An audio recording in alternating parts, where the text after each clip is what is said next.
biasa, menantang pikiran, membuka wawasan. Nah, jadi memang beberapa pekan terakhir kita khususnya saya sok sibuk, memang ada pekerjaan yang nggak bisa, yang menuntut akhirnya hektik. Sebenarnya bisa-bisa aja, cuma hektik yang ya perduniawian.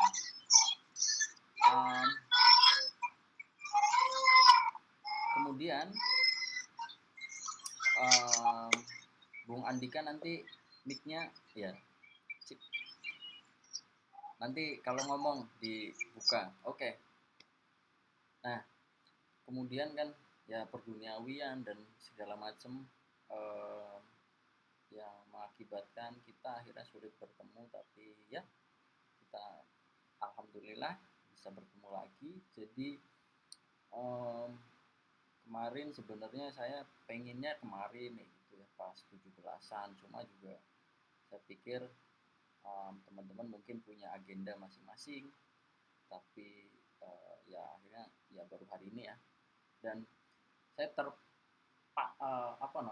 terpantik ya gitu ketika sebenarnya ada satu sliver ya gitu, itu di sosial media mengatakan intinya soal Bung Hatta, soal demokrasi, tulisannya ya, tulisan Bung Hatta soal demokrasi kita yang ternyata oh iya masih relevan banget kayak gitu. Jadi apa yang ditulis Hatta pada zaman tahun segitu kayak gitu itu masih relevan hingga saat ini. Artinya sebenarnya kayak situasinya kalau dibaca sekilas gak ada yang berubah kayak gitu. Jadi apa ya, zaman dulu bedanya, zaman dulu itu kayak ada ketidakpuasan dari aparat ya gitu. Aparat yang dimaksud karena militer ya, karena zaman dulu itu militer karena setelah kemerdekaan ini kan dibuat apa ya, asal muasal militer ini kan dari laskar itu ya kayak dia kayak otonom sendiri-sendiri, masing-masing punya apa ya, tampuk pimpinan sendiri tuh laskar-laskar di daerah-daerah kayak gitu kan, yang akhirnya bergabung jadi apa, ABRI kayak gitu kan. Nah setelah kemerdekaan mungkin kayak mengalami ketidakpuasan, kemudian ada inflasi, harga-harga barang naik kayak gitu, korupsi toh nyatanya nggak hilang kayak gitu. Jadi kalau ditelusuri korupsi itu, budaya korupsi zaman Hindia Belanda udah ada kan, zamannya Soekarno itu juga ada, bahkan zamannya apalagi zamannya si apa namanya, Smiling General ya korupsi tetap bercokol. Kemudian reformasi kayak gitu itu nggak kalah banyaknya kayak gitu. Jadi artinya saya pikir ketika Kementerian Kebudayaan itu sibuk menginventarisir kebudayaan kita ya, dari apa namanya, tari-tarian, bahasa, kebudayaan-kebudayaan tertentu, ritual-ritual itu diinventarisir oleh Kementerian Kebudayaan, saya pikir korupsi juga harusnya dimasukin tuh jadi akar budaya kita. Artinya itu benar-benar dari zaman dulu loh itu lestari, kayak nggak ada usaha dari eksekutif atau semua orang untuk mawas diri, ayo kita bangun bangsa ini. Terus aduh, lihat lagi berita misal yang ada di Bangladesh, itu ngeri lagi ya, si Perdana Menteri sampai kabur dari Bangladesh, kabur ke India. Dia nggak mampu lagi kontrol situasi yang ada karena peraturan-peraturan yang ngehe, dan kemudian bahkan militer pun kewalahan.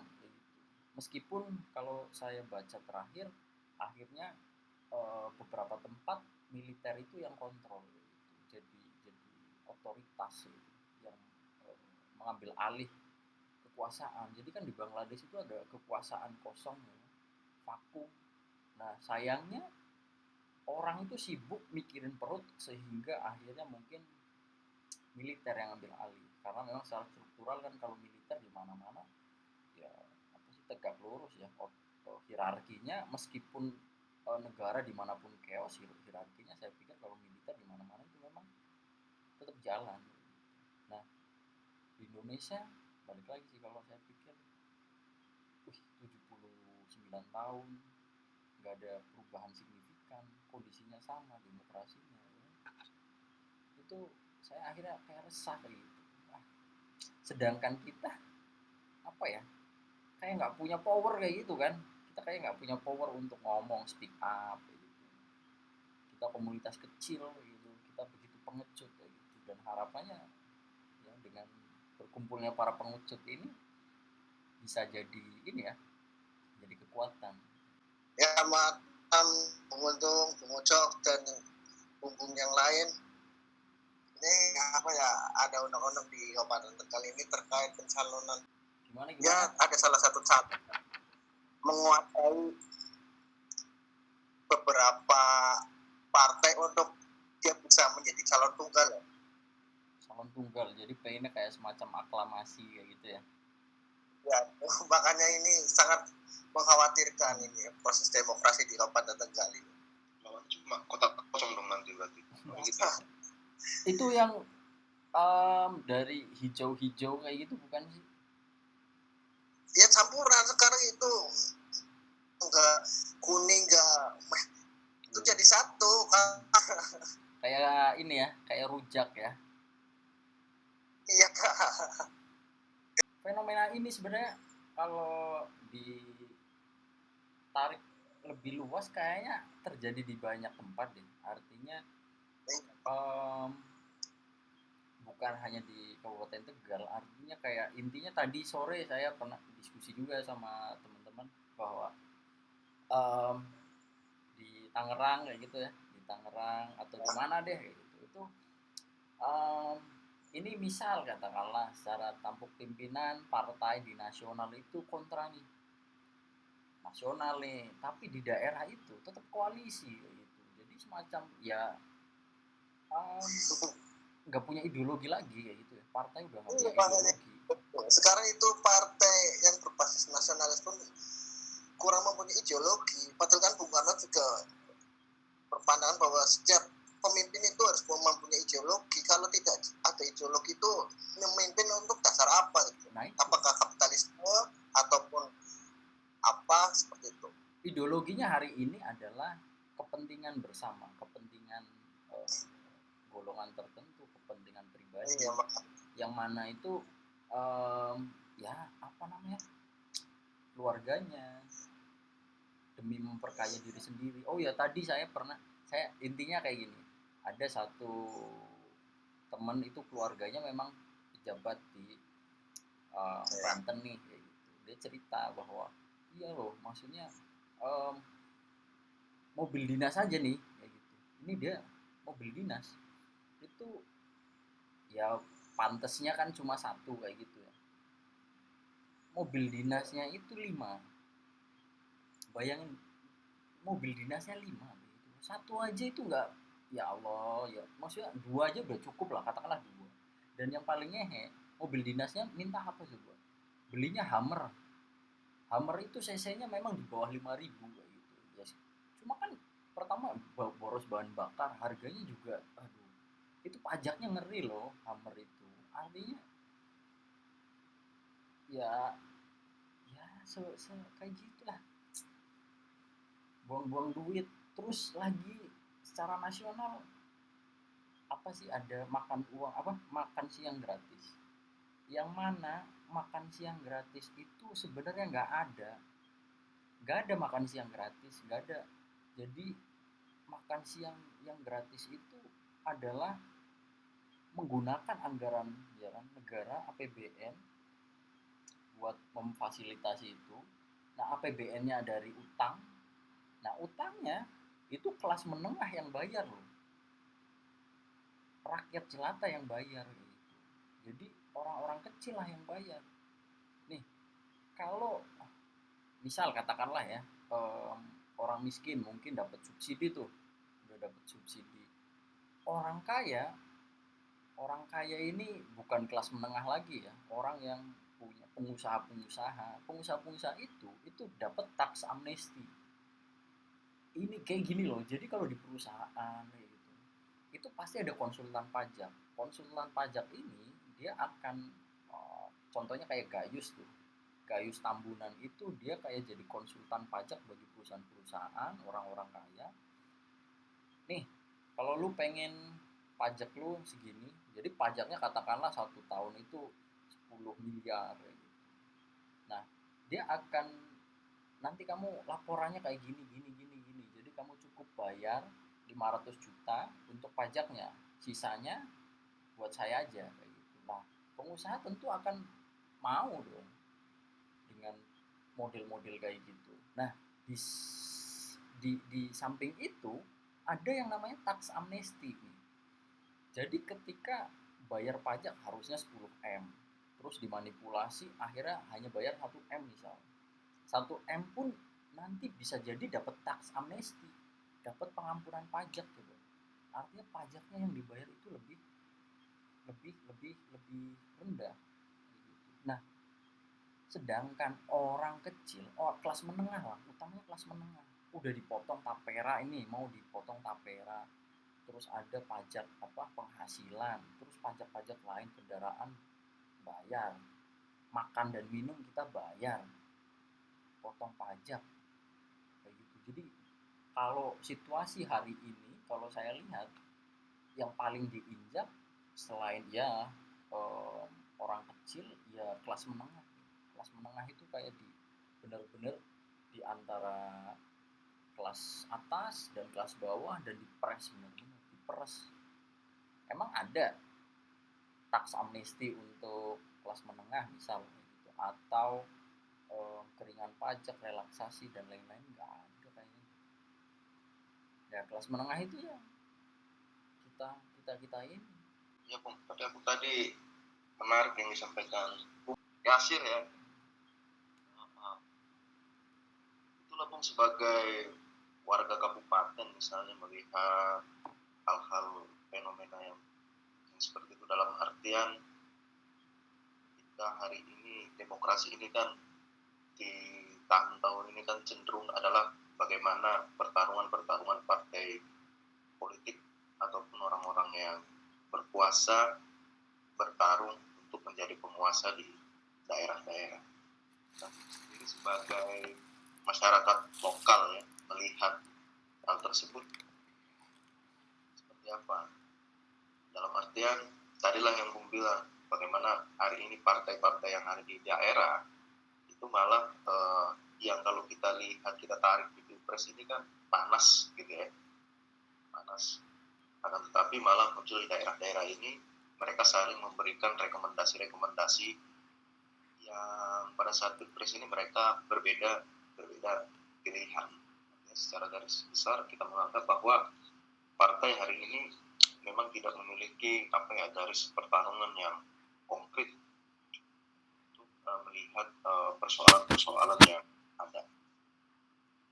Artinya secara realistisnya hari ini masing-masing orang-orang yang ingin bertarung itu adalah mencari bahasanya itu supaya partai-partai ini memberikan surat keputusan ya, SK ya bahasanya ya, rekom siapa yang ingin di. Nah kalau Bung melihat itu gimana Bung sebagai masyarakat lokal ya? Ya, ini saya melihatnya ini sebagai ya salah satu fenomena kartelisasi politik di daerah loh. Soalnya ini kan cenderung lebih mengkotakkan pada salah satu calon tanpa mengakomodir calon-calon yang lain loh, yang potensial, kayak dari independen ataupun dari partai-partai yang lain yang secara ide dan gagasan juga saya rasa juga mumpuni lah untuk bertarung. Malang itu Piki Prasetyo itu revolusi ya kan, gila. Ya mau revolusi men, ngeri kali. Siap-siap itu pertumpahan darah. Kalau saya, kalau memang meritokrasi oke sih. Tapi ya dilihat juga track recordnya sih.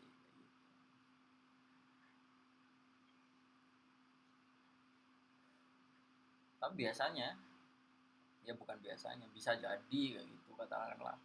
Em, tapi kalau posisinya wakil juga nggak bakal berubah deh.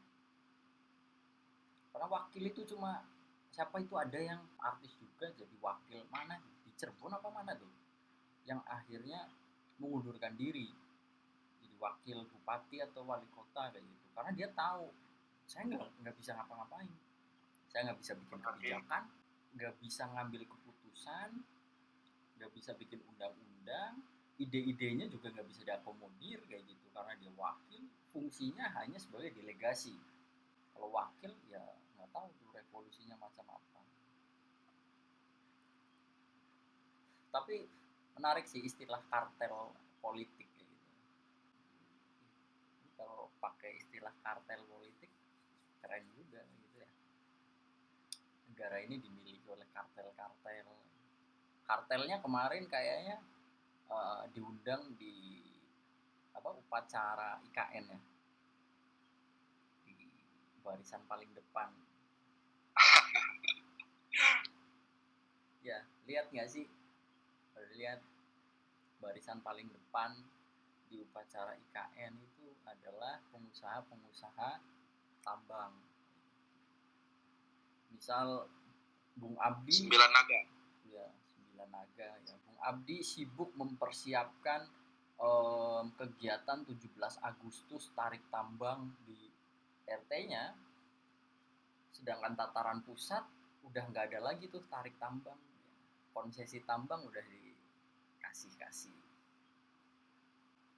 nggak usah sibuk-sibuk tarik tambang, udah dapet konsesi tambang. Sekarang sulit sih ya, nggak ada lagi baku hantam di parlemen kayak gitu ya. Nggak ada lagi ya, lempar-lempar kursi kan. Ya.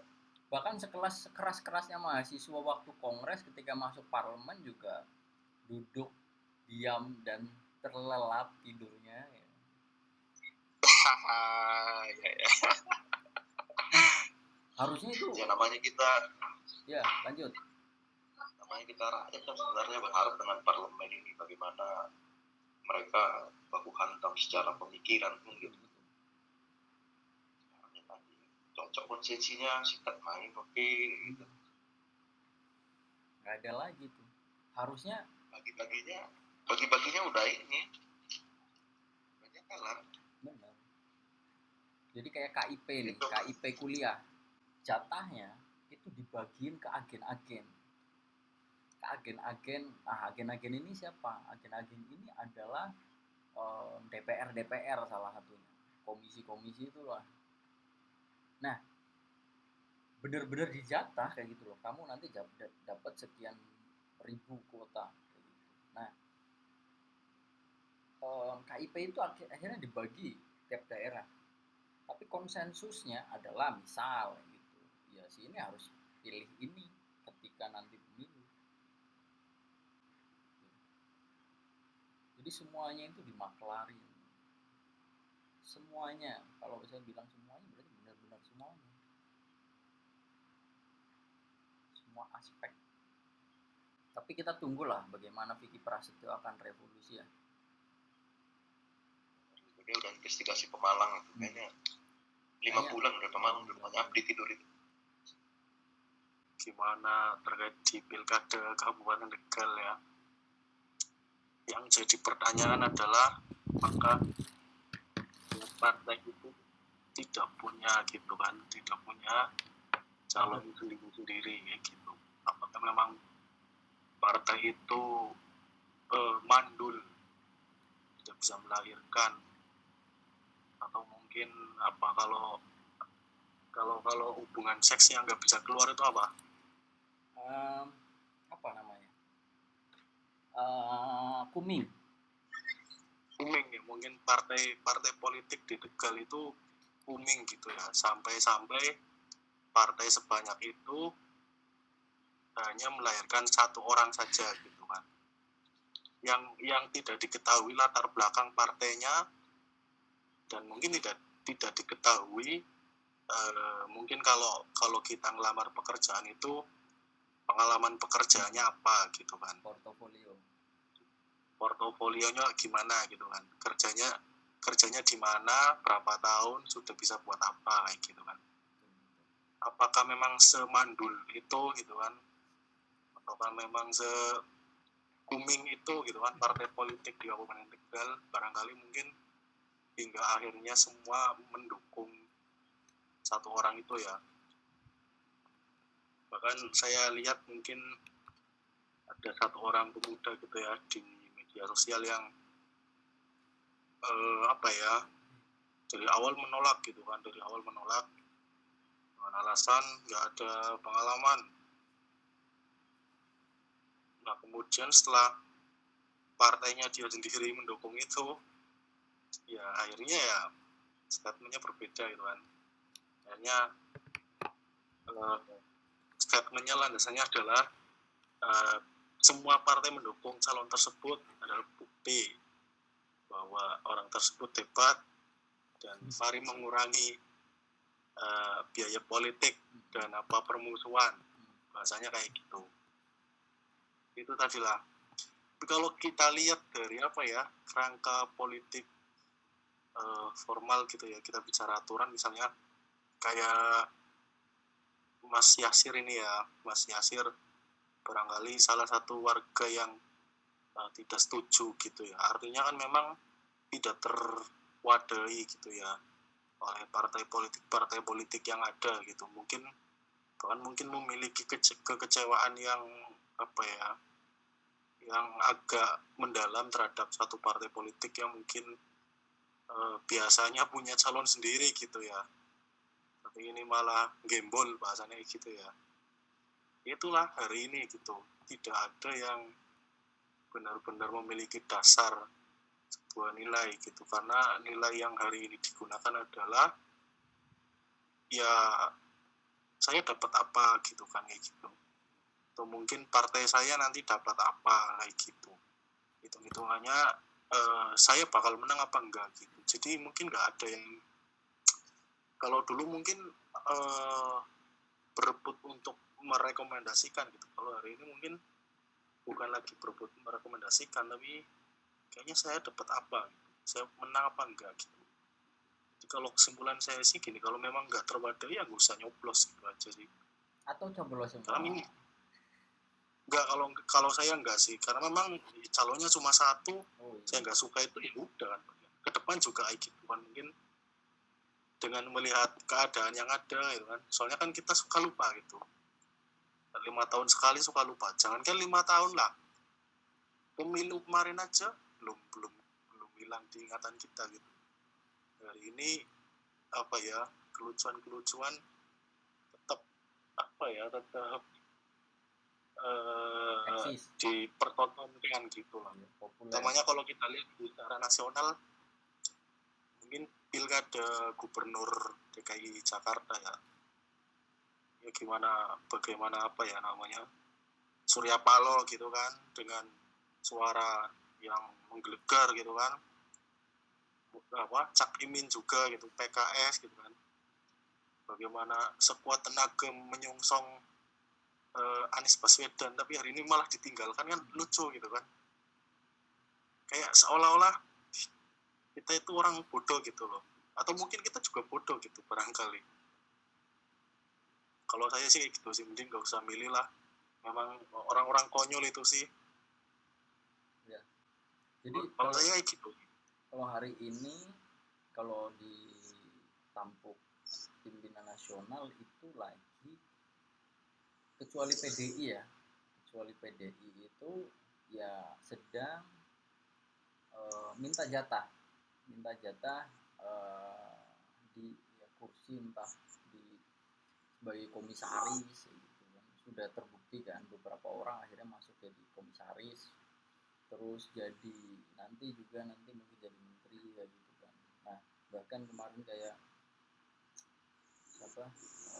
Erlangga Hartarto mengundurkan diri dari Golkar, kalau saya pikir ya itu manuver politik juga, artinya mungkin sosok Pinocchio Jawa ini pengen juga punya kendaraan, punya legitimate untuk bersuara after dia bukan pensiun sih, bahasanya demisioner gitu. Demisioner. Tapi kalau di Kabupaten Tegal bukannya calonnya masih muda ya? Dia kayaknya umurannya Bung Ucok deh. Ya kayaknya seumuran Iya. Bung Ucok juga kayak gitu. Dia kayaknya 92 atau 93 itu. Tahu sih, yang Galawi itu. Iya. Bukan, Itu yang tunggal berarti. bukan. Sih? Calon tunggal itu yang sekarang kayaknya yang lagi menguat itu ya Mas Yasir siapa ya yang Ishak siapa ya? Oh iya itu Bukan itu kiper. Itu ya ada kerja di apa dulu mungkin itu ya barangkali ya. untuk Barangkali mungkin tahu.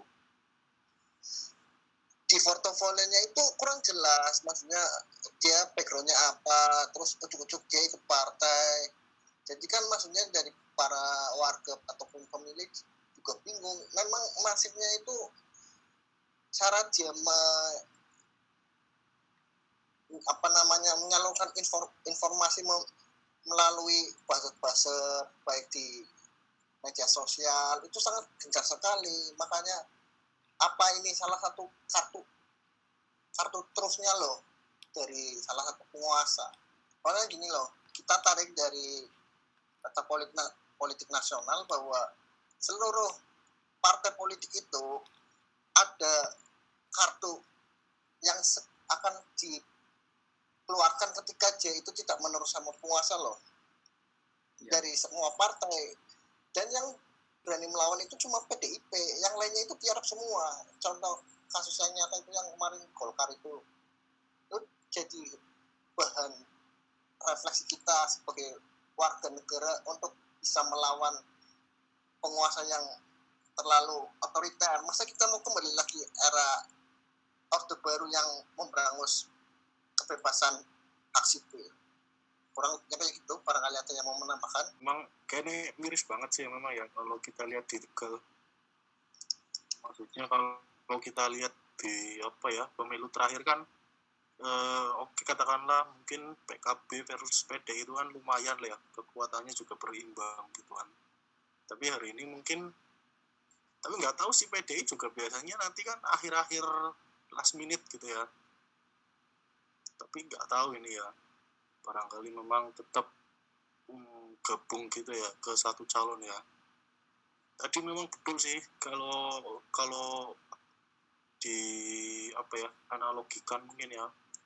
Jadi mungkin kalau Bung Ucok ini ya misalnya anaknya pembesar gitu kan, pembesar politik dan pembesar ekonomi mungkin ya barangkali ya, kemudian ujuk-ujuk setelah lulus kuliah kemudian apa ya namanya beristri beranak pinak gitu kan, mengelola 1 PT, 2 PT, 3 PT, dapat proyek penunjukan langsung gitu kan, kemudian yowis kamu jadi bupati gitu kan, enak kali gitu. Kayaknya apa ya hajat hidup ataupun nasib masyarakat warga Kabupaten Tegal itu cuma apa ya nggak ada harganya gitu loh maksudnya, kok cuma diberi pilihan satu orang gitu dan itu tadi nggak jelas gitu, memang nggak jelas gitu. Jadi kayak gitu. Itu kalau mungkin saya apa ya bandingkan barangkali sama Bung Ucok aja kayaknya masih keren Bung Ucok sih itu sih. Iya. Jauh lah itulah. Jauh. Visioner. Aku bukan yang itu ya, yang Galawi yang gondrong itu. Aku tahunya itu loh, siapa itu? Apa ini?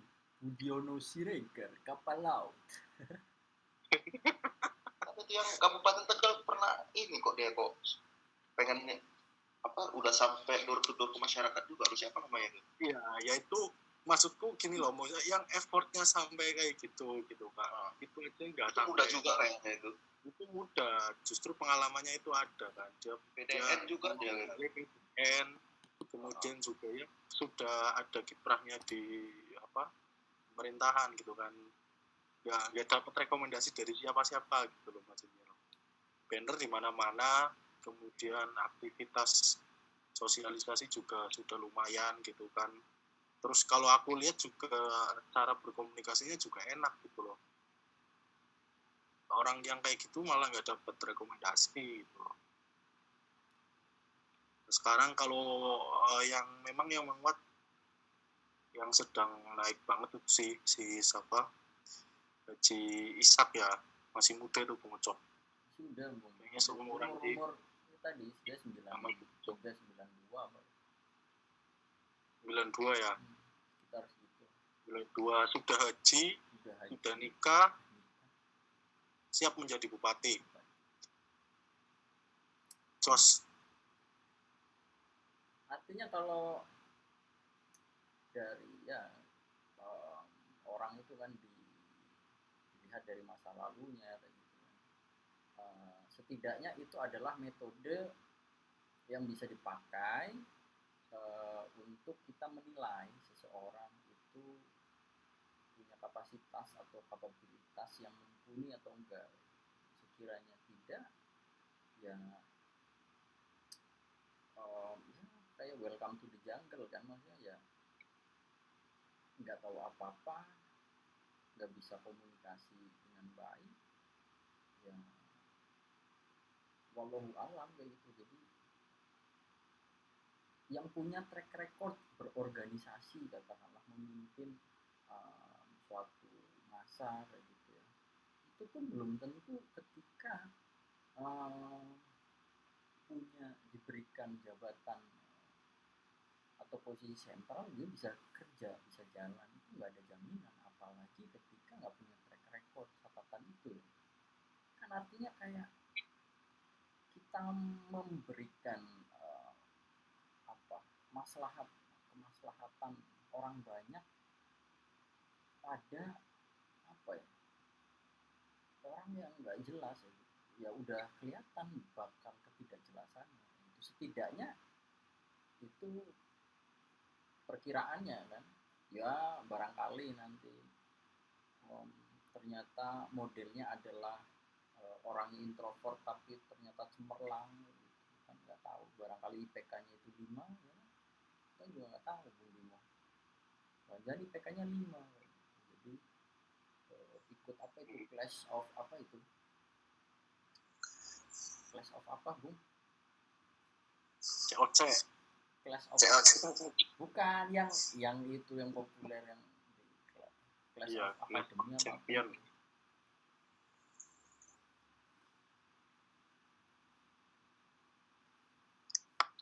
Berarti dia udah bisa melenting dia. Iya, itu itu bukan Korea, Cok. Kalau itu bukan Korea, Cok. itu yang punya Korea mungkin itu.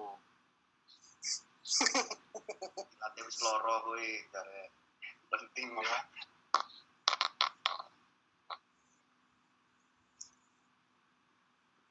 Nah, kalau pemuda-pemuda di daerah gimana? Adakah respon atau apa hari ini? Atau masih disibukkan dengan euforia bola-bola kayak gitu? Tapi bener ya di kabupaten memang akhirnya siji ya Mas Yasir ya. Iya. Satu ya. Iya ini polanya ini di apa namanya gubernur daerah khusus Jakarta. Soalnya kan gini loh, kayaknya ada pengaruh dari pusat itu untuk mengerahkan salah satu calon bahwa saya ini punya kartu as untuk siap membongkar siapapun yang berani menolak perintah saya loh. Ini kan bagian dari otoritarianisme. Masa ya kita mau kembali kepada era itu? Berarti kayak punya apa ya? Kalau saya punya informasi ataupun punya kartu asnya Bung Ucok gitu ya. Misalnya Bung Ucok ini pernah nyolong slender gitu misalnya ya, ataupun alat berat barangkali gitu ya. Nanti kalau Bung Ucok yang nurut saya bisa tak laporkan gitu ya. Iya kan Banyak sih yang punya Nah, pertanyaannya satu gitu loh. Kenapa tidak kita laporkan sekarang saja gitu maksudnya? Kenapa kita juga akhirnya apa ya namanya ya ikut mengamankan orang yang diduga mungkin punya apa ya, punya porok-porok gitu. Kalau bahasa saya sih mungkin kalau bersih kenapa harus risih gitu loh. Kalau bersih kenapa harus risih gitu loh. Kalau Anda vokal berarti Anda ya bersih gitu, misalnya kayak gitu. Hari ini yang hari ini yang tersandra itu ya karena dia olah sendiri gitu loh. Karena dia pragmatis, akhirnya setelah dipancing makan banyak mau ditarik gitu kan, mau jalan-jalan mau manuver nggak bisa, akhirnya ditarik masuk kail mulutnya kayak gitu kan, sampai musyawarah nasional memakan ketua umumnya sendiri, mundur kan. Luar biasa memang ya, barangkali memang iya sih itu apa ya, ada arahan nasional ya mungkin ya. Iya. Dari satu koalisi ya. Itulah partai politik dari ini. Dan ya itu tadi, siapa yang makan banyak ya nggak bisa ngomong akhirnya. Bahkan untuk sekelas merekomendasikan calon kepala daerah saja tidak mampu, gitu kan, impoten, kuming gitu kan. Mandul. Monggo yang lain.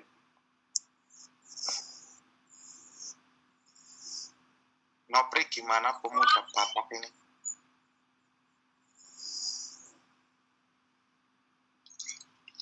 Ya, ini apa? Benar bang. Artinya kan ketika kita tidak ada kesepakatan siapa yang akan memimpin kita, kan tidak ada ruang yang kuat gitu untuk kita menolak. Walaupun nanti misalnya kalau secara taktisnya ada beberapa masyarakat yang nggak sepakat nih, artinya demo ke KPU, itu pun kita nggak ada power. Artinya suara kita pun hari ini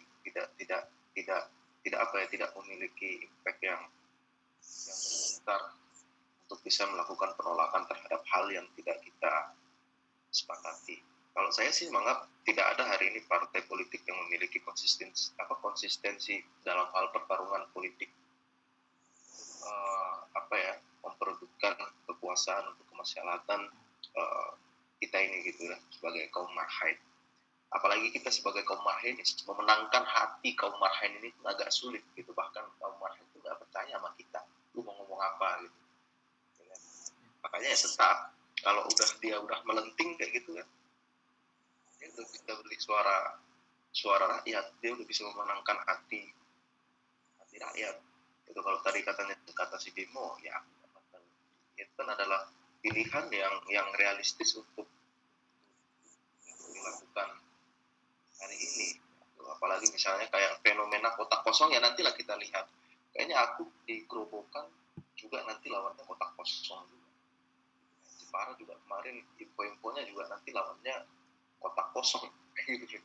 Ya, kalau udah banyak mayoritas nanti misalnya di provinsi, terus di daerah-daerah lawannya ini adalah kotak kosong, ya berarti tidak ada lagi pertarungan partai politik. Apalagi nanti kita lihat yang melawan independen, dia maju sebagai independen, kalau dia nggak memiliki kekuatan, ya udah otomatis kalah. Apalagi kan kita nggak tahu nih ya, subjektifnya tingkat kecurangan itu ketika dia lawan kotak kosong kan akan sangat terbuka luas banget tuh kalau melawan lawannya hanya kotak kosong. Jadi kalau dari saya, monggo tadi Bung Febri. Jadi kalau saya pikir itu kan ini ya, kemungkinannya berarti ada dua nih, antara orang-orang ini dia pegang kartu as, yaitu porok-poroknya, atau orang-orang tersebut itu tunduk, pengen minta jatah. Kalau kamu pengen minta jatah, pakai ini, kamu harus gini. Jadi kan kemungkinannya mengerucut ya kayak gitu, antara memang menutupi kebobrokan atau minta jatah proyek. Itu yang bikin berbahaya loh. Sewaktu-waktu dia bisa memaksa kita sebagai kaum marhain, bukan lagi membela kita. Kalau kita balik lagi ke pernyataan di awal-awal bahwa sebenarnya nggak ada ideologi hari ini, ideologi yang abadi adalah kepentingan itu sendiri sih. Artinya ya kemungkinan itu jelas terbuka sangat amat lebar kalau menurut saya.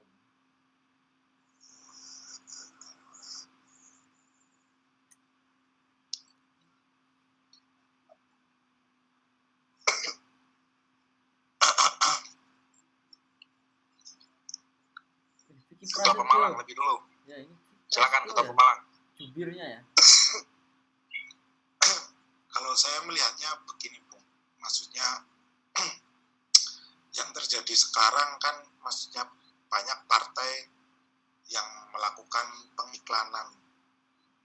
Mereka menggait bakal calon-calon pasangan kepala daerah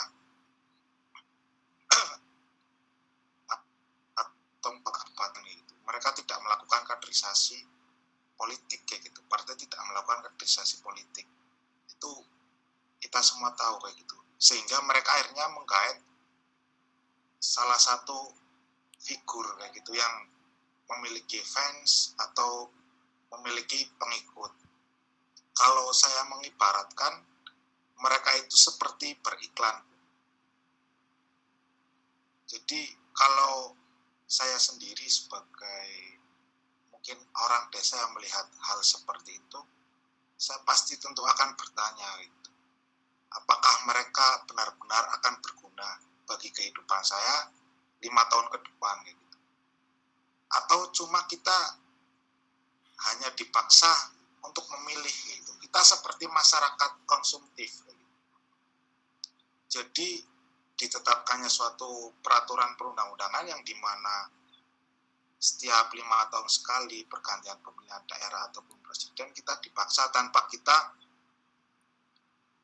diberikan hak untuk menyuarakan ataupun memberikan pertanyaan, benarkah mereka akan berguna gitu. Ini kan yang dicalonkan tidak murni dari apa ya maksudnya dari pemikiran-pemikiran masyarakat dari bawah ataupun dari pendidikan kader politik partai itu tadi, tapi mereka direkrut secara instan ya gitu karena mereka memiliki follower. Mungkin di lain sisi juga itu merupakan ada di lain transaksi politik lain gitu yang kita nggak tahu gitu. Makanya saya kalau dari kayak pemuda daerah kayak gitu, saya lebih untuk sekarang ya, saya lebih mengasingkan diri dari hal-hal tersebut kayak gitu. Karena sebagai apa ya, kalau Bung Ucok tadi menyebutnya Bung Ucok sebagai masyarakat marhen ya gitu. Kalau saya mungkin sebagai pemuda daerah kayak sebagai anarkis lah, karena saya lebih condong mengikuti pemikiran filsafat tersebut yaitu saya lebih mengasingkan diri karena untuk kita melakukan aksi protes demonstrasi kayaknya sudah mentok kayak gitu, sudah nggak bisa, pesimis mungkin ya. Saya lebih mengasingkan baru secara berevolusi kayak gitu. Jadi kan anggap saya pun nggak apa-apa kayak gitu karena saya sudah menginginkan kehidupan yang merdeka dan ideal gitu. Saya bisa menjalaninya seperti ini. Makanya saya sekarang yang terjadi pencalonan di daerah atau saya nggak mau tahu, saya mengasingkan diri dari hal-hal seperti itu. Mungkin pendapat saya seperti itu dan daerah Pemalang ini. Kalau lebih tepatnya sih bukan anarkis ya, pasifis mungkin.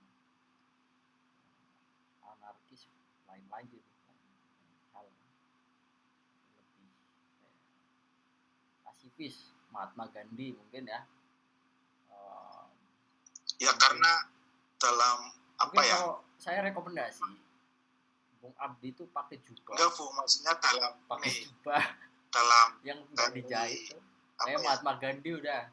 Kayak Mahatma Gandhi, Anda jalan keliling Pemalang ya. Pemalang tuh Anda apa namanya? semacam long march begitu sendirian.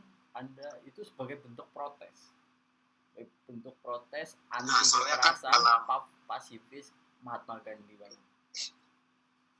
Kayak gini, dalam beberapa ilmu yang saya pelajari, saya baca itu ada 2 kemungkinan terjadinya suatu perubahan itu.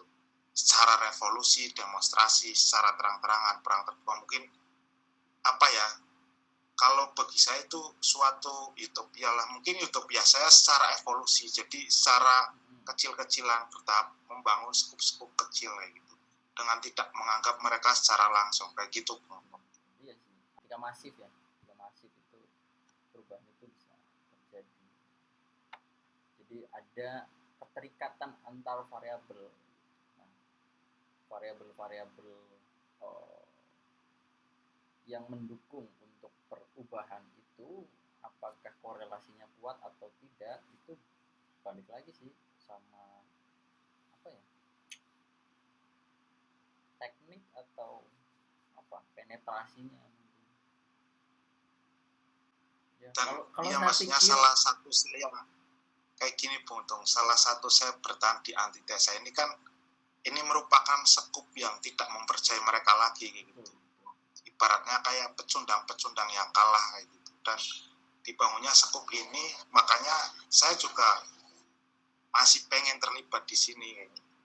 iya maksudnya tadi saya rekomendasi tuh, Anda pakai jubah putih ya, keliling Pemalang setiap hari. Di samping itu sehat bagi tubuh ya, mensana in corpore sano, itu yang akhirnya men-trigger orang-orang bertanya-tanya, ini kenapa yang memprotes ya, sedang apa ini, nanti kan bisa jadi apa, apa itu ki siapa ya yang di kalau Jawa, di Jawa itu Ki Bimo. Ki siapa yang apa, jalan kaki pakai topi. Ya. Itu orang-orang akan bertanya-tanya dan simpatik dan empati. Bukan anaknya Haji Misbah. Kalau di Pemalang itu si Vicky Prasetyo yang usung apa itu? Partai apa?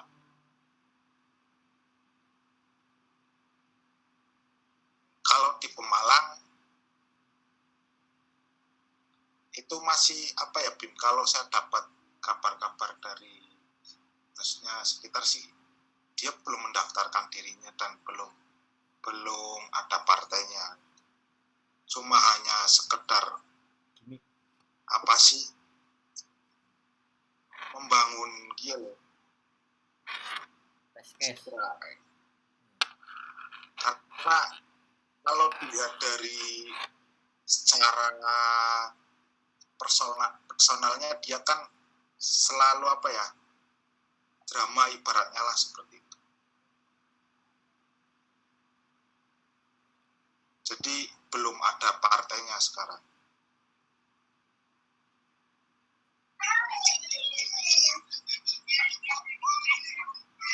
Masuk Bung Febri. Ya, izin ketua-ketua. Tadi saya menyimak, seru betul ya. Memang di tahun-tahun politik ini kita disuguhkan tontonan yang membuat kita wih dan wow gitu kan. Dan satu sisi juga membuat kita gampang menentukan mana yang betul ya kan, mana yang salah, mana yang hak, mana yang batil begitu kan, melihat situasi kondisi politik di hari ini begitu, di tahun-tahun politik ini di 2024. Tadi saya menangkap bagaimana keresahan Bung Yasir tadi ya, melihat fenomena-fenomena yang ada di Kota Tegal begitu kan dalam pilkada di dalam 2024 ini. Sebetulnya fenomena-fenomena semacam itu tidak hanya terjadi di Tegal saja, Bung, tapi juga ya tadi kan sempat disinggung, terjadi di seluruh belahan negara ini begitu kan. Fenomena-fenomena yang ada di Tegal terjadi juga di daerah-daerah lain begitu kan. Terjadi juga di Kabupaten Tangerang begitu kan. Melihat situasi politik kita hari ini, memang pintar saja nggak cukup begitu untuk kita bisa punya semacam persyaratannya itu ternyata bukan cuma pintar untuk menjadi calon bupati, calon gubernur atau apapun lah dalam bidang legislatif maupun eksekutif, tapi bagaimana dia juga bisa mempertahankan kekuasaan, ya kan, galah-galahnya yang di atas begitu. Kalau dia punya potensi, dia punya kemampuan kapabel itu untuk bisa mempertahankan kekuasaan galahnya yang di atas, oke, dia bisa maju gitu loh. Dia punya sprindik di awal gitu kan. Tapi kalau hanya sebatas pintar, punya gagasan, punya ide, saya yakin lah di semua belahan partai politik manapun pasti tidak kekurangan pemuda-pemuda, kader-kader yang punya ataupun intelektual lah. Dia punya pemikiran, saya yakin itu. Di partai politik manapun pasti ya kita bisa sebut beberapa nama kan, Fadlizon begitu kan. Tapi memang ya kan, kita harus akui kan apa namanya intelektualitas mereka begitu kan, Adiana Pitupulu dan lain-lain. Tapi memang posisi dia sebagai kader begitu kan, dia di brief untuk bagaimana tetap mempertahankan partai politik, mempertahankan kekuasaan begitu kan. Karena memang kan corak kekuasaan memang seperti itu kan. Setelah dia merebut kekuasaan, bagaimana bisa dipertahankan selama. Jadi tadi menanggapi dari Bung Bimo begitu, banyak Bung. Saya juga menemui beberapa kader-kader yang punya value begitu, punya intelektual, tapi tadi dia semacam terkungkung begitu Bung, karena posisi dia sebagai kader begitu kan, dia tahu itu suatu hal yang memang seharusnya tidak dia lakukan, tapi karena dia sebagai kader dia harus tunduk pada aturan partai begitu kan. Nah, ada lagi fenomena misal, kenapa hanya beberapa orang yang tidak kita ketahui, yang entah itu dari mana, ya, tiba-tiba dia bisa mencalonkan diri sebagai bupati, ya kan? Bahkan nggak ada lawannya, bisa saja kota kosong. Ya tadi kan, persyaratannya memang ini kalau bisa disederhanakan, asalkan lu punya uang deh begitu, betul-betul asalkan lu punya uang, oke, lu bisa mencalonkan diri jadi calon bupati, calon gubernur. Karena ya hari ini saya banyak beberapa sentuhan dengan pilkada yang nanti akan kita hadapi 2024. Jadi kalau kita punya amunisi, punya ekonomi yang cukup, punya ekonomi yang oke, bisa kita mencalonkan diri. Saya contoh ambil dari partai A, ya kan? Dari partai A itu, seseorang yang ingin mencalonkan diri ataupun meminta rekomendasi dari partai A, satu kursinya itu dihargai 500 juta. Ya kan? Itu dikalikan berapa kursi yang ada di daerah itu. Misal di Tegal ada 7 kursi. Ya, dari partai A.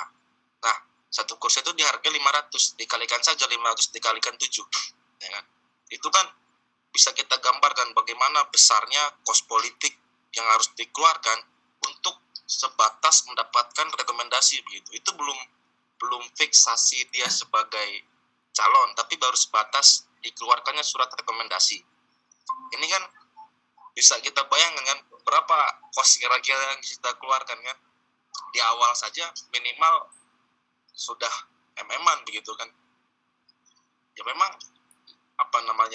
tadi saya betul-betul merasakan keresahan Bung Yasir tadi kan.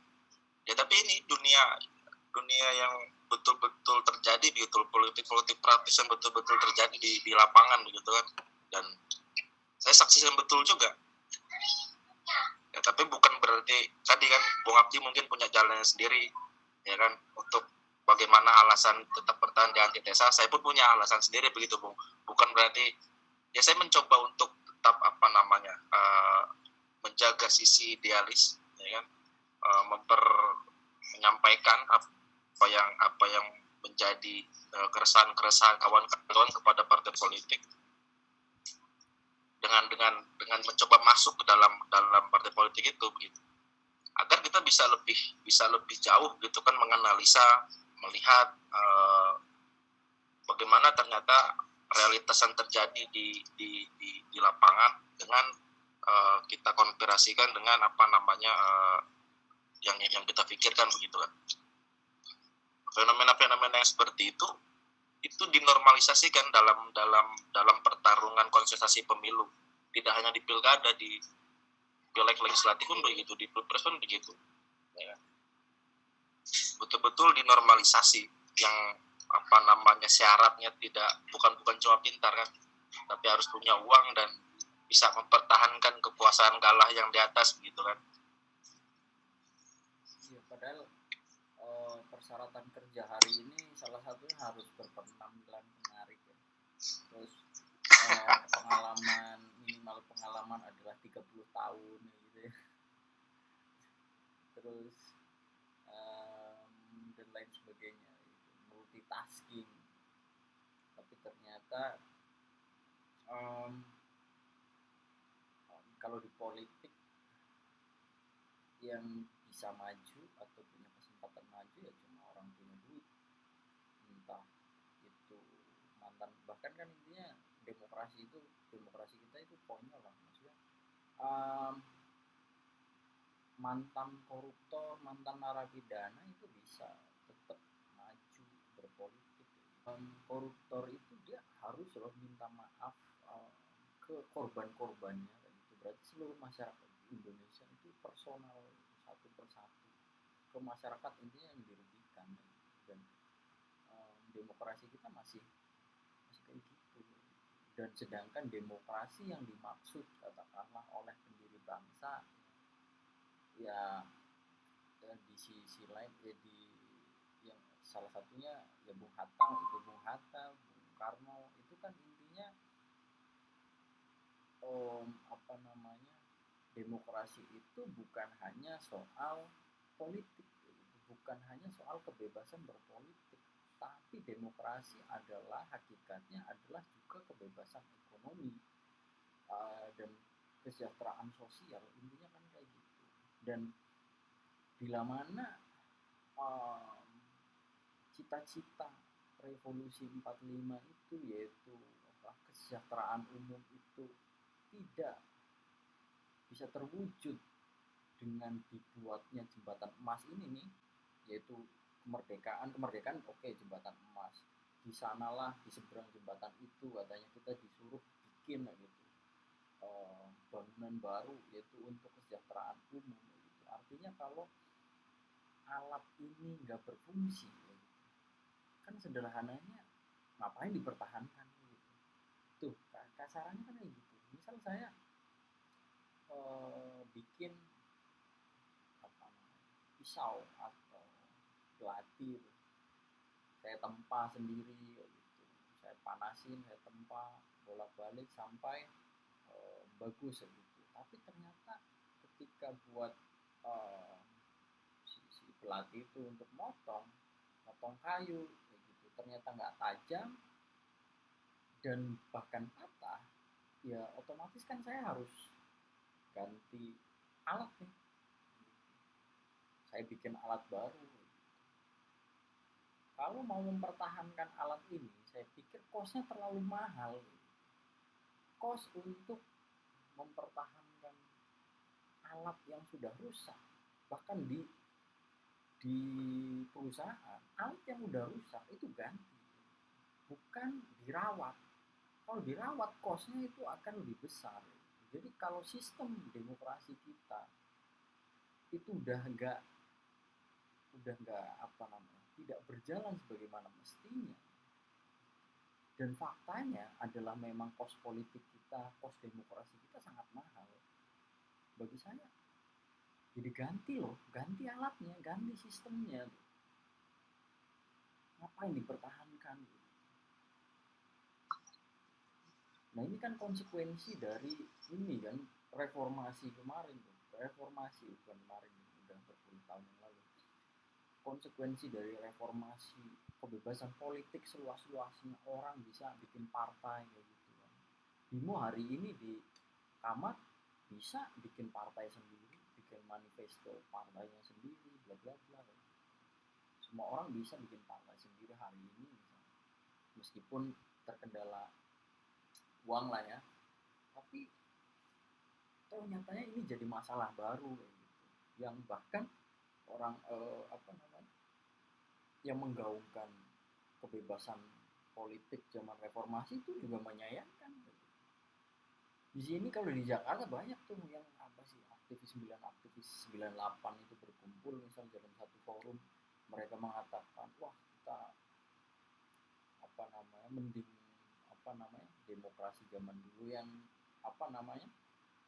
pemilihan presiden misal dipilih oleh DPR dan lain sebagainya. Toh banyak yang menyesal juga dengan keadaan ini. Bagi saya sih solusinya sederhana ya. Ganti sistem, tapi sistemnya seperti apa saya juga nggak tahu karena saya bukan ahli tata negara. Bung Febri lah yang ahli hukum tata negara. Kalau saya hukum mesin, bagaimana mesin bisa berjalan mungkin saya masih oke gitu ya. Inilah tugasnya pemikir itu, bikin sistem yang model baru misalnya. Ya, kalau saya menyambung omongannya Bung Febri sama Bung Dastan ya, tadi Bung Febri bilang kalau untuk pencalonan pun ada biaya kos kayak gitu yang harus dikeluarkan. Tadi nominalnya juga besar lah gitu. Kita juga mungkin perlu bertanya apakah kita akan dipimpin oleh mereka yang pencalonannya pun menggunakan kos politik kayak gitu. Apakah mereka benar-benar memiliki ibaratnya nurani kayak gitu dari keinginan rakyat kecil? Kan enggak gitu. Kita selalu bertanya-tanya seperti itu. Terus disambung lagi oleh Bung Untung bahasanya ya emang kayak gitu, kalau demokrasi yang sekarang kita ketahui ya mungkin dari kebanyakan orang itu sebenarnya bukan salah ya, tapi keliru. Yang maksudnya demokrasi kan mungkin selama ini kebebasan berpendapat, kebebasan berkumpul, itu kan keliru sebenarnya. Kalau kita pahami lagi sebenarnya demokrasi kan merata secara ekonomi dan juga sosial gitu. Nah, di era sekarang ini kita juga nggak punya solusi kayak gitu. Mungkin kalau Bung Untung bilang sendiri nggak tahu maksudnya tata negara ataupun gimana kayak gitu, karena bukan ahlinya gitu lah. Yang ideal untuk saat ini kan bagaimana kita bisa maksudnya kalau dalam diri saya kita bisa merdeka dan ideal kayak gitu. Kalau kita masih mempercayai parlemen kayak gitu, kita mempelajari teori kiri tapi kita masih mempercayai parlemen pun itu sesuatu hal yang keliru. Kalau soal keliru lain lagi kalau saya ya. Kalau soal keliru ya mungkin lagi perspektif relatif. Bung Dastan lagi. Cuma kan entah jadi apa sepertinya gitu. Kita berjalanlah pada koordinat atau porsinya masing-masing ya gitu. Mungkin Bung Febri berjuang melalui A, Bung Untung B, Nopri C, Bimode gitu. Namun yang tidak luput dari maksudnya setiap kali diskusi ataupun tukar pikir di sini adalah sebenarnya mungkin misi kita sama kayak gitu, untuk kesejahteraan, untuk menyadarkan ataupun memberikan referensi pandangan pikiran kepada kawan-kawan yang lainnya kayak gitu.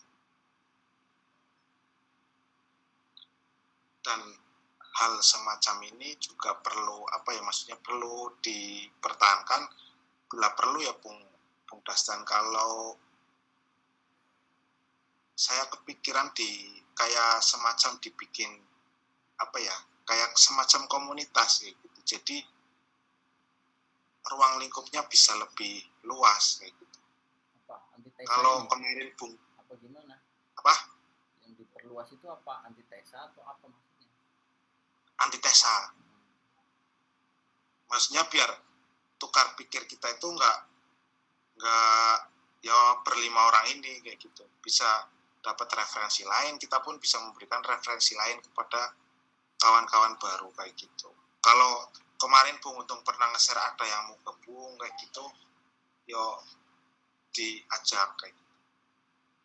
Jadi ya siapa tahu kayak itu ya, barangkali ya gitu. Nah, tapi nanti kita, kalau saya lebih coba kita semacam membasis kayak gitu kan, artinya organik, berbeda dengan gerakan-gerakan mungkin yang lain yang biasanya ya saya lihat itu dibentuk misal secara nasional gitu, baru bawahnya tuh baru ada cabang-cabangnya. Kalau saya pikir kita bangun dari ya memang bibitnya ini gitu, kita tumbuhkan batangnya dan lebih fokus ke akar gitu, biar akarnya ini menyebar luas gitu. Jadi nih saya beberapa saya pernah lihat ya, jadi kayak gini, misal ada ekosistem di satu hutan ini, di hutan itu kan yang bukan monokultur ya, yang heterogen, yang banyak jenis tumbuhan. Nah, di dalam ekosistem tersebut ada pohon A, B, C, ada rumput, ada ilalang dan lain sebagainya. Nah, mereka berdiri sendiri masing-masing. Tapi peneliti itu menemukan hal yang amazing, menurut saya juga amazing. Jadi tumbuhan-tumbuhan itu meskipun berdiri sendiri, akarnya itu mereka nyambung. Akarnya itu benar-benar nyambung loh. Maksudnya ketika ada satu pohon ditebang, akhirnya kan dia nggak punya kemampuan untuk menghidupi dirinya kan, karena tadi zat hijau daun-daunnya pada hilang kayak gitu. Nah, teman-teman bisa lihatlah, amati, kalau pohon ditebang tapi akarnya masih, dia tetap bakal tumbuh kayak gitu. Ada tunas baru kayak gitu. Karena apa? Karena akarnya itu mereka saling terkoneksi. Jadi pohon yang besar, ketika ada temen yang ditebang, pohon yang besar ini itu menyalurkan nutrisinya itu ke pohon-pohon yang tumbang itu, yang ditebang. Bahkan kayak rumput kayak gitu, rumputnya itu mentransfer nutrisinya lewat akar-akar itu. Artinya dia terkoneksi di bawah, yang orang lain yang di permukaan itu nggak lihat. Meskipun di permukaan kelihatannya sendiri-sendiri, padahal di bawah itu terkoneksi. Kalau saya pikir itu adalah analogi yang menarik dan bagus ya. Nah, ketika coba ya kita berkembang secara organik aja nih, berkembang secara organik, nggak harus punya target yang ya memang targetnya tinggi kayak gitu, tapi pelan-pelan aja kayak gitu. Pelan-pelan kita koneksikan akar-akar ini kayak gitu. Ini kan toh nyatanya ada satu yang misal ini Bung Yasir terpanggil untuk berbagi keresahan dengan kita, artinya ya berkembang secara organik dari akar gitu. Kalau saya pikir kayak gitu Bung, meskipun intinya sama, saya sepakat lah dengan Vicky Prasetyo ini bahwa harus berkembang tapi perlahan dan konsisten. Konsisten ini ya ini yang sulit nih gitu. Makanya saya minta ya bareng-bareng secara kesadaran masing-masing aja, bahwa gerakan kita ketika memang mau berkembang ya harus diperluas dengan ya kita adanya kayak gini platformnya, ya kita jalanin aja dulu sebisanya. Kita cari pengecut-pengecut lain untuk menyatukan kekuatan dulu. Bukan begitu Bung Nofri? Bung Siregar, kapal laut. Jadi benar Bang. Saya nyambung nyambung sama ketua Dastan tadi, pikirku gini, demokrasi itu adalah sistem terbaik dari yang paling terburuk, Bu. Sekarang pertanyaannya, kalau mau diganti sistem kita dengan sistem yang lain, mau kita ganti dengan apa? Fasisme, komunisme, ya kan? Kalau kata Tan Malaka, parlemen atau Soviet? Soviet itu Iya. beda lagi, itu lebih luas lagi Bung Abdi kalau dikaji. Begini, artinya demokrasi ini sudah sistem yang paling terbaik begitu kan, dimana semua dimungkinkan rakyat yang berdaulat gitu kan, kedaulatan di tangan rakyat begitu. Ya hari ini fenomena yang terjadi bagiku sederhananya tinggal ilustrasinya saja begitu kan. Ya tadi kan saya beberapa episode antitesa yang kemarin sebelumnya Bung Untungan bilang intinya jangan mati begitu kan, karena mereka itu nanti kan akan digantikan dengan yang lain. Kita tetap berjuang di tracknya masing-masing begitu kan, dan tujuan yang sama, itu saja. Dan tadi nyambung sama Bung Abdi, apakah nanti setelah dia terpilih begitu kan, dia bisa memperjuangkan, bisa mewakilkan masyarakatnya di daerah masing-masing dengan cost dan money politik yang dikeluarkan, aku juga yakin Bu, mereka bisa berpihak rakyat begitu kan, karena pasti dia akan berpikir bagaimana ini bukan untuk nutup gitu. Sederhananya begitu pola pikir di awal, karena nggak mungkin dia mau mengeluarkan dengan kos yang luar biasa kalau nggak balik begitu kan. Nah, kecuali filantropis ya, tapi memang itu yang terjadi Bu, ya kan, karena bisa dibilang saya hari ini betul-betul terjun kan di dunia politik praktis begitu kan. Tadi itu yang saya bicarakan itu di tubuh partai saya Bung Abdi. Di PAN itu satu kursi dihargai 500 juta untuk pencalonan bupati, ya kan. Untuk gubernur itu 1 M. Itu baru partai PAN, belum partai-partai besar seperti Gerindra, Golkar, Demokrat, itu bisa 2 M, 3 M, 5 M. Bahkan kalau udah di ujung begini itu bisa melipat angkanya, bisa sampai 10 M, 11 M. Itu hanya untuk sebatas mendapatkan rekomendasi dari partai politik, belum SK. SK itu nanti ada lagi biaya-biayanya. Jadi pintu masuknya ini kan direkomendasi, bahwasanya si calon A direkomendasikan oleh partai A misalkan. Setelah direkomendasikan, nanti setelah itu ada lagi tahapan selanjutnya, namanya B1 KWK kalau dalam administrasi pencalonan begitu kan, itu SK-nya. Nanti setelah SK final baru nomor urut begitu. Jadi memang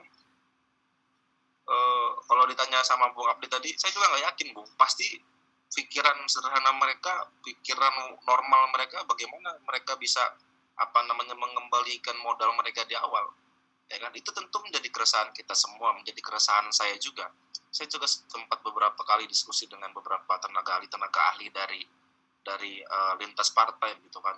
Toh kita juga punya keresahan yang sama sebetulnya. Dan dalam diskusi itu kita coba merumuskan gimana caranya, ya kan, supaya money politik ini bisa ditekan, cost ini bisa ditekan, yang nantinya muaranya itu bisa betul-betul menekan angka korupsi begitu kan.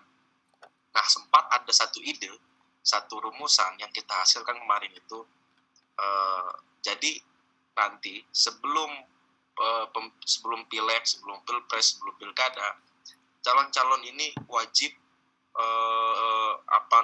ada biaya pendaftaran begitu. Biaya pendaftarannya ini disesuaikan dengan situasi kondisi di wilayah masing-masing, ya kan. Dia wajib setoran dan langsung uang-uang itu dibagikan kepada masyarakat setelah setoran, ya kan, agar nanti di ujung nggak ada lagi yang namanya money politik pure murni, itu calon-calon beradu gagasan begitu kan. nggak ada lagi.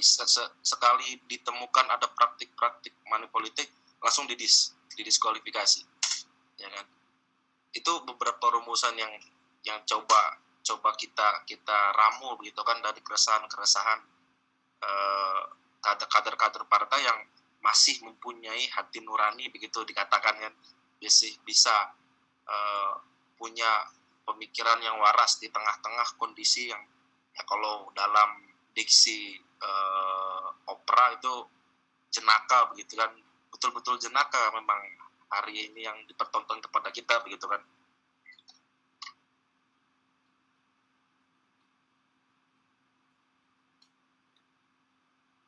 Ya, salah satu tadi ya mungkin ya kita nggak mati itu bisa secara jangan mati dulu ya gitu ya, itu secara harfiah ya bahwa literally kita memang jangan mati dulu lah.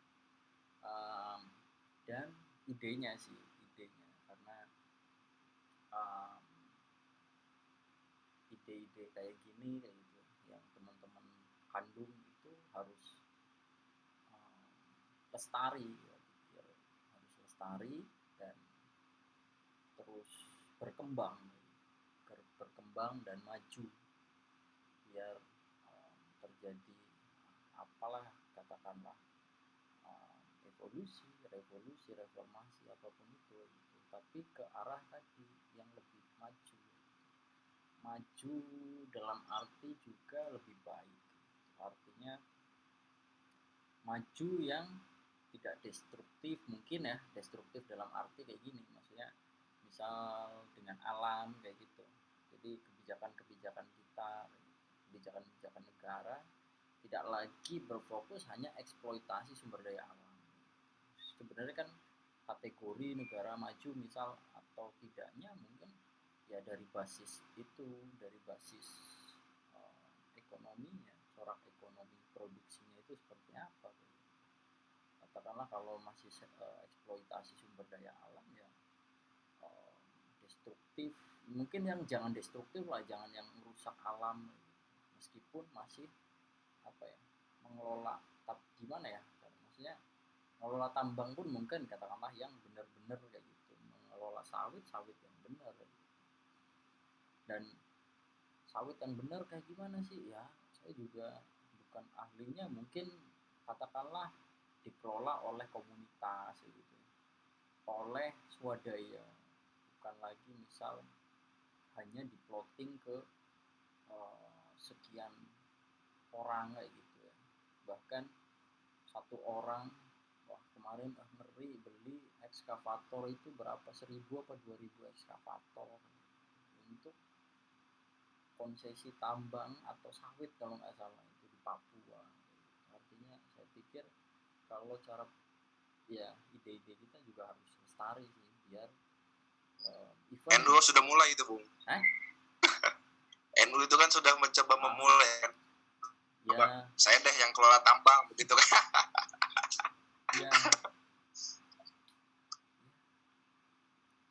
Semoga kayak gitu lah. Ya kita sebagai para pengecut ya cuma bisa bilang semoga aja kayak gitu. Dan menunggu waktu sambil menunggu waktu kayak gini. Jangan mati dulu, ide kita lestari dan berkembang. Ya, gitu ya. Teman-teman punya tugas itu mengembangkan ini. Kalau Bung Abdi tadi pengen memperluas ya tetap ya, ajak yang lain gabung untuk join.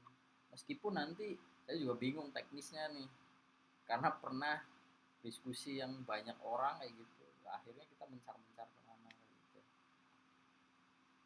Bahas ini, bahas itu.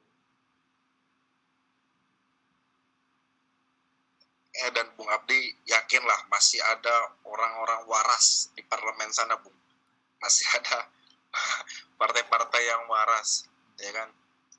Dan sebetulnya riuh ramai hari ini itu kan dimulai dari peristiwa di mana Pinocchio Jawa ini minta untuk 3 periode sebetulnya Bung, tapi ditolak oleh Megawati begitu kan. Megawati nggak mau, dia bilang itu hati-hati loh katanya, itu mencederai konstitusi, dia bilang, Megawati bilang kan, saya nggak mau kalau 3 periode, kita harus tetap pada jalur konstitusi. Saya bukan pendukung fanatik Mega dan bukan juga kader PDIP, tapi saya melihat ternyata masih ada sedikit rasa, ya kan, elit-elit pemerintah untuk tetap menjaga nilai-nilai konstitusi begitu kan. Walau memang banyak juga yang dilanggar begitu, ya kan. Tapi tadi riuh ramai hari itu dimulai dalam peristiwa itu begitu, ketika Pinocchio Jawa ini meminta 3 periode kepada Mega yang akhirnya ditolak begitu kan. Sampai hari ini dia mencoba untuk terus bisa eksis, ya kan, tadi dikatakan oleh Ketua Dastan bisa tetap eksis setelah dia purna, setelah dia demisioner, seperti beberapa demisioner presiden sebelumnya kan bisa tetap eksis. SBY masih punya Demokrat, ya kan, Megawati masih punya PDIP. Dia hari ini kalau tidak berpartai tidak akan punya suatu hal yang bisa membuat dia eksis lagi gitu kan. Maka dari itu dia melakukan amputasi kepada Golkar gitu kan. Tukang kayu mau sebesar apapun kayunya, katanya kan yang viral di kan, pasti akan tumbang juga kalau lawan tukang kayu. Mau kayu sengon, mau kayu jati, mau kayu apapun, ketemu tukang kayu yang lebih tahu kan bagaimana cara menebangnya kan sampai ke akar-akarnya begitu. Itu ngeri betul ternyata. Dari Bung Kodari yang viral. Iya, ya kan. Tapi memang itu apa ya, membuat tercengang banyak orang begitu kan. Ini kita mau menghadapi kompetisi, ya kan, mau pilkada, ketua umumnya mundur gitu loh, panglima perangnya pulang begitu. Ini kalau tidak ada hal yang betul-betul mengerikan, nggak mungkin gitu loh. Kita bisa kasih penilaian yang cukup lah, bagus untuk dalam konstelasi politiknya. Airlangga ini bagus, ya kan, dia membuat Partai Golkar jadi partai pemenang nomor 2, ya kan, terus juga mendistribusikan beberapa caleg-calegnya begitu kan di parlemen. Kalau kita bicara kinerja, bagus kinerjanya begitu. Ya tadi karena ada operasi-operasi yang mengerikan begitu kan, diingatkan borok-boroknya yang lama oleh waktu itu ditemui oleh Mensesnek waktu itu kan. Kalau dia nggak mundur itu dikasih sprindik dia sama jaksa, sama hakim agung. Kalau dia nggak mundur dalam hitungan 24 jam selesai dia kan. Karena itu suratnya itu tanggal waktunya itu surat pemanggilannya itu dikosongkan ternyata. Dia bisa panggil kapanpun kalau Airlangga itu nggak mundur dalam waktu 24 jam. Batas mundur itu hari Minggu jam 12 malam. Ngeri. Atau jangan-jangan ini pohon beringin Golkar mau ditebang, kayunya mau jadi mebel. Bisa jadi dia kan tadinya kan mau nebang PDIP kan, sedang ya sayang PDIP bukan pohon banteng gitu kan, bisa diseruduk tukang kayu, nggak jadi akhirnya beralihlah ke beringin. Ya beralih ke pohon beringin. Memang tukang kayu ini ngeri.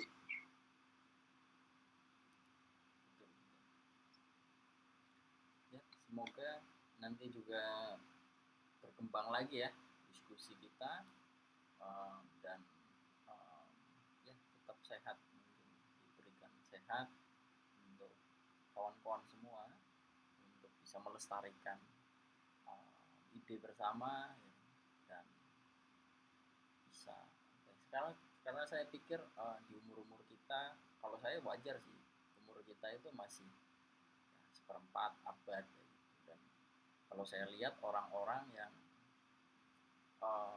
besar itu adalah orang-orang yang melakukan kerja-kerja konsisten gitu, udah pada pada rel-relnya gitu. Jadi ya sebelum di situ ya, jadi kita itu kan ada yang namanya profesi gitu. Profesi itu ya pekerjaan kita kayak gitu, tapi di sisi lain kita juga punya semacam desire untuk kontribusi terhadap orang lain kayak gitu. Jadi makanya ada orang yang mengatakan bahwa mungkin ada orang seorang orang pekerjaannya misal itu, katakanlah saya misal sebagai di teknik mesin gitu, itu tapi punya keahlian lain, misal keahlian di hukum kayak gitu, ngerti hukum dan lain sebagainya, atau orang hukum ternyata punya keahlian lain di IT dan lain sebagainya, dan kontribusi terhadap masyarakat itu lewat itu kayak gitu ya. Nah, di samping kita punya profesi kita masing-masing, tapi kita juga menambah value atau nilai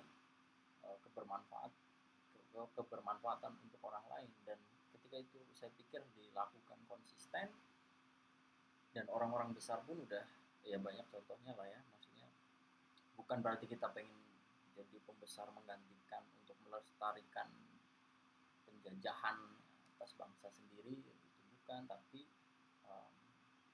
dalam arti menggantikan mereka untuk menjadi lebih baik. Kapan waktunya saya pikir pasti ada titiknya kita bisa di titik itu gitu. Kalau kita tetap konsisten dan tetap kontribusi pada masyarakat, meskipun salah satunya hanya ocehan belaka nih, ocehan orang-orang tolol yang pengecut gitu. Tapi kalau dilakukan konsisten, saya pikir pengecut pun tak jadi soal lah gitu. Ya, mungkin pertemuan kita pada hari ini ya, saya pikir udah cukup ya, dan nanti disambung di sesi pertemuan berikutnya nanti ya. Closing statement ya, Putra Siregar. Ya, nanti closing statement dari teman-teman silahkan, biar gerakan tetap lestari, kita harus tetap membagikan ini. Silahkan yang lain.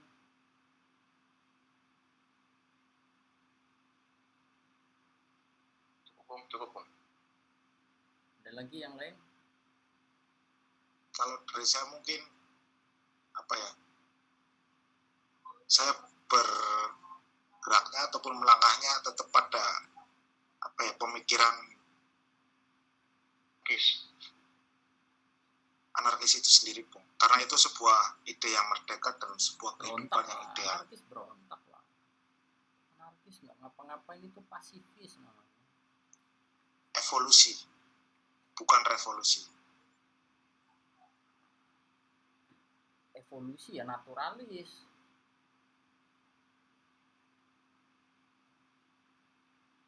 Ya itulah.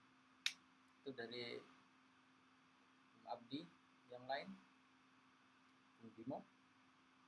Cukup, Tuan. Oke. Cukup. Bung Yasir. Ya, ini saya mau closing statement, tetaplah berada dalam sebuah rel untuk mencapai sebuah tujuan, mengutip kata-kata Pram, jadilah manusia merdeka yang tidak takut akan paradigma orang luar ataupun sebagai kita generasi muda yang tetap melawan. Seperti itu saja. Kalau saya sederhana sih, di era yang sangat susah hari ini, ya yang penting saja hidup lah ya, hidup punya nilai itu tadi, idealisme lah kalau bahasa orang-orang kuliahan. Kalau bahasa orang yang Islam mungkin punya iman gitu ya. Tadilah. Yang penting hidup, yang penting hidup dulu di era susah yang sangat susah.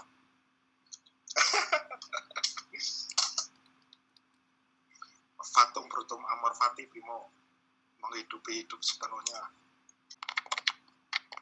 Tadi kamu bilang hari ini adalah bagaimana caranya untuk hidup, lalu diri kau dan semuanya memiliki perempatan untuk orang lain. Oke, saya pikir cukup ya, dan hampir 2 jam ya diskusi kita, dan tetap waras, tetap sehat, tetap hidup, tetap waras ya. Dan ya, salam antitesa, menantang pikiran, membuka wawasan. Oke.